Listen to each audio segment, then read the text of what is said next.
chefs, when they finish their training at culinary school, they are graded on a number of classic Sichuan dishes to see what level of restaurant they're allowed to work at. And one of these dishes is Mapo Tofu. But it's not just graded on how delicious it is, it's graded on 7 distinct criteria.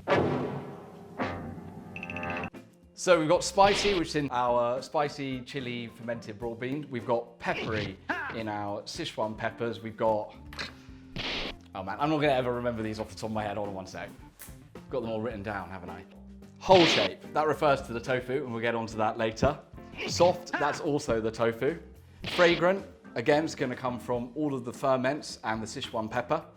And crunchy, which will be from the spring onions, which we'll add in raw at the end so they keep their texture. And finally hot, which, you know, we're just gonna fry it. That will work. Easy.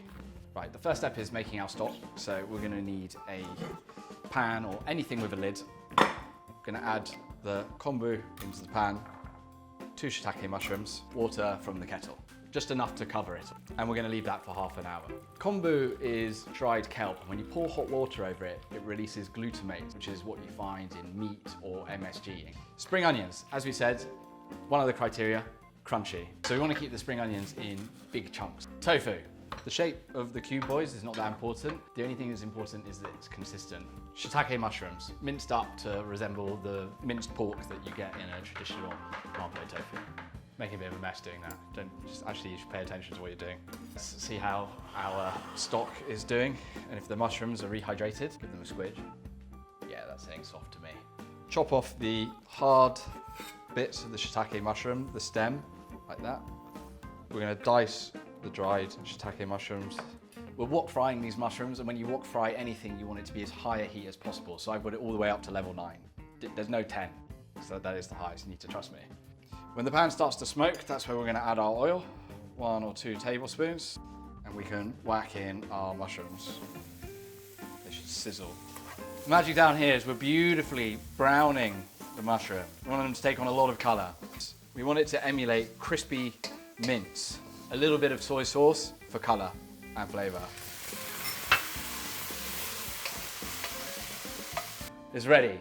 Crunchy, dark, flavoursome shiitake mushrooms, which are going to be even more flavoursome than pork mince. A really important step before making your Mapo tofu is to boil the tofu for a moment, because this is going to stop it falling apart. We're going to add about a tablespoon of salt. And finally we add some soy sauce too, which is going to give it an excellent colour. It only needs about a minute boiling, so let's take it out. Being really careful not to break up your tofu. We've got to get that whole shape, okay? We're getting all 7 criteria. We're not settling for 6 today.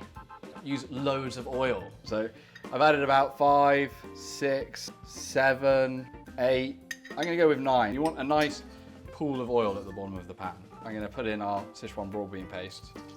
There you are. That's about the sizzle you're looking for. So I've got it on about a 6 here.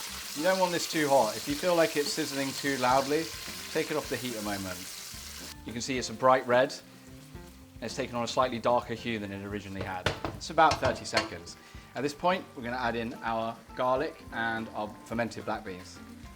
And you're just gonna fry those until they become fragrant, which to be honest, is straight away. You really get that whack as soon as the garlic gets in that hot oil. It's smelling so good. Damn!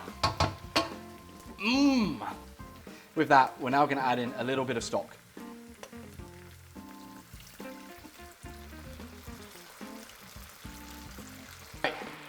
Let's add in our fungi croccanti, crispy mushrooms. Oh, yes.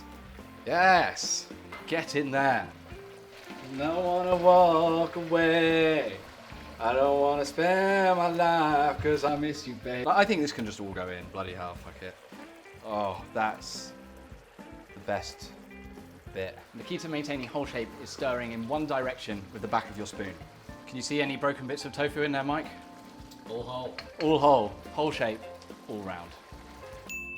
Now you don't need to cook the tofu for too long. It's already almost cooked, so it's just a question of the flavors being absorbed from the sauce. We can add in our spring onions. And as I said, these only want to be in there for 30 seconds to a minute as well, so they're going to retain some of their crunchiness.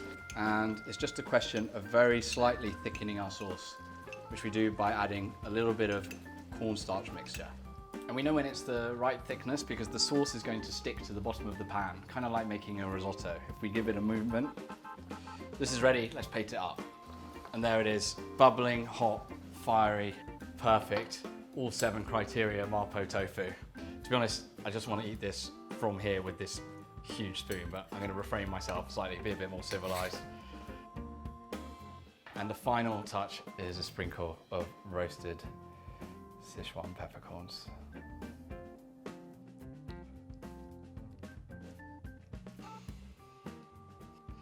I've outdone myself. What can I say? All 7 criteria.